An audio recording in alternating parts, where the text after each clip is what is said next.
ഓർമ്മയുണ്ടോ ആ പഴയ മങ്കാട് സ്കൂൾ? തുരുമ്പിച്ച മേൽക്കൂരകളും പരിമിതമായ സൗകര്യങ്ങളും ചോർന്നൊലിക്കുന്ന ക്ലാസ് മുറികളും. ഒരു നാടിന്റെ സ്വപ്നങ്ങൾക്ക് ചിറക് നൽകാൻ ഈ കെട്ടിടം അന്ന് ശരിക്കും കഷ്ടപ്പെടുകയായിരുന്നു. സൗകര്യങ്ങളില്ലെങ്കിലും അക്ഷരമുറ്റത്ത് സ്നേഹിച്ച ഒരുപാട് കുരുന്നുകൾ അവിടെയുണ്ടായിരുന്നു. പക്ഷേ കാലം മാറി. ഇന്ന് മങ്കാട് സ്കൂളിന്റെ മുഖച്ഛായ തന്നെ മാറിയിരിക്കുന്നു. ഇരുട്ടിൽ നിന്ന് വെളിച്ചത്തിലേക്കെന്ന പോലെ ഒരു ഹൈടെക് വിസ്മയമായി ഈ വിദ്യാലയം ഇന്ന് തലയുയർത്തി നിൽക്കുന്നു. ആ പഴയ ചുവരുകൾക്ക് പകരം അത്യാധുനിക ക്ലാസ് മുറികൾ ഇവിടെ ഉയർന്നു.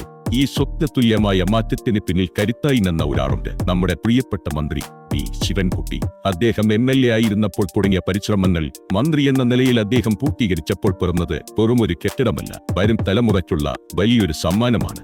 കുരുന്നുകളുടെ കളിച്ചിരികൾക്കും സർഗാത്മകതയ്ക്കും നിറം പകരാൻ ഇവിടെ ഒരു വർണ്ണക്കൂടാരം ഒരുങ്ങിയിരിക്കുന്നു. അക്ഷരങ്ങൾക്കൊപ്പം ആനന്ദവും പങ്കിടുന്ന, സ്നേഹത്തിന്റെ തണലെടുക്കുന്ന ഒരിടം മങ്കാട്ടുകാരുടെ അഭിമാനമായി.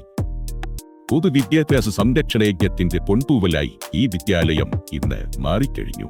ശിവൻകുട്ടി MLA ആയിരുന്നപ്പോഴും ഇന്ന് നമ്മുടെ വിദ്യാഭ്യാസ മന്ത്രിയായിരിക്കുമ്പോഴും മങ്കാടിന്റെ വികസനം അദ്ദേഹത്തിന്റെ ഹൃദയത്തോട് ചേർന്ന് നിൽക്കുന്ന ഒന്നായിരുന്നു. പറഞ്ഞ വാക്ക് പ്രവൃത്തിയിലൂടെ തെളിയിച്ച ജനനായകൻ. കഠിനാധ്വാനവും ദീർഘവീക്ഷണവും ഒത്തുചേർന്നപ്പോഴാണ് നമ്മുടെ മക്കൾക്ക് ഈ ലോകോത്തര നിലവാരത്തിലുള്ള വിദ്യാലയം സ്വന്തമായത്.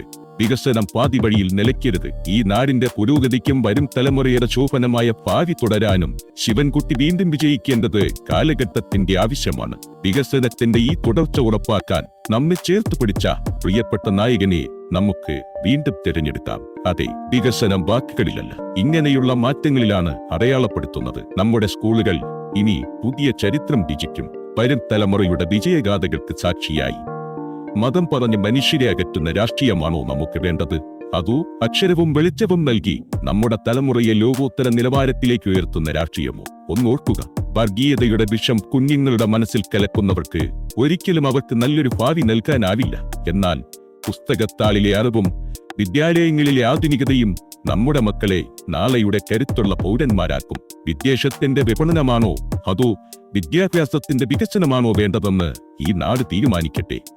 സത്യം കാണാൻ കണ്ണുള്ളവർക്ക് ഈ വിദ്യാലയം മാത്രമല്ല, നേമം മണ്ഡലത്തിലെ തന്നെ നിരവധി ലോകോത്തര വിദ്യാലയങ്ങൾ തന്നെ ഏറ്റവും വലിയ സാക്ഷ്യം. ഒടുവിൽ തീരുമാനിക്കേണ്ടത് നമ്മളാണ്. ഒരു വശത്ത് വെറുപ്പിന്റെ വിത്തുകൾ പാകി വിശ്വാസത്തിന്റെ ചാവേറുകളെ സൃഷ്ടിക്കാൻ ശ്രമിക്കുന്നവർ, മനുഷ്യരിൽ നിന്നകറ്റുന്ന മതാന്ധതയുടെ രാഷ്ട്രീയവുമായാണ് BJP നിങ്ങളുടെ വാതിലുകളിൽ വരുന്നത്. അവർക്ക് വേണ്ടത് ചിന്തിക്കുന്ന ഒരു തലമുറയെയല്ല, മറിച്ച് ചോദ്യങ്ങൾ ചോദിക്കാത്ത, അന്ധമായി വിശ്വസിക്കുന്ന ഒരു കൂട്ടത്തെയാണ്. കാരണം അറിവുള്ളവർ ചോദ്യം ചോദിക്കുമെന്ന് അവർക്കറിയാം. എന്നാൽ ഇപ്പുറത്തു നോക്കൂ, മങ്കാട് ഉയർന്നു നിൽക്കുന്ന ഈ വിദ്യാലയം വെറുമൊരു കെട്ടിടമല്ല, അത് അറിവിന്റെ ആയുധമാണ്. വി ശിവൻകുട്ടി ഇവിടെ പണിതുയർത്തിയത് വരും തലമുറയ്ക്കുള്ള സുരക്ഷാ കവചമാണ്. മതം പറഞ്ഞ് ഭിന്നിപ്പിക്കുന്നവർക്ക് മുന്നിൽ അക്ഷരം കൊണ്ട് ഐക്യമുണ്ടാക്കുന്ന രാഷ്ട്രീയമാണ് ശിവൻകുട്ടിയുടേത്. വർണ്ണക്കൂടാരങ്ങളിൽ വിരിയുന്ന കുരുന്നുകളുടെ ചിരിയാണോ അതോ വർഗീയതയുടെ വിഷപ്പുകയാണോ നമ്മുടെ നാടിന് വേണ്ടത്? അമ്പലവും പള്ളിയും രാഷ്ട്രീയ ലാഭത്തിന് ഉപയോഗിക്കുന്നവർക്ക് വികസനത്തെക്കുറിച്ച് സംസാരിക്കാൻ എന്ത് അവകാശമാണുള്ളത്? ഇരുട്ടിന്റെ വ്യാപാരികൾക്ക് വെളിച്ചത്തിന്റെ ഈ വിദ്യാലയമുറ്റത്ത് സ്ഥാനമില്ല. നമ്മുടെ മക്കളുടെ കയ്യിൽ മതഗ്രന്ഥങ്ങളില്ല. ലോകത്തെ കീഴടക്കാനുള്ള വിദ്യയാണ് അദ്ദേഹം നൽകിയത്. ഈ മാറ്റം ഇവിടെ അവസാനിക്കരുത്.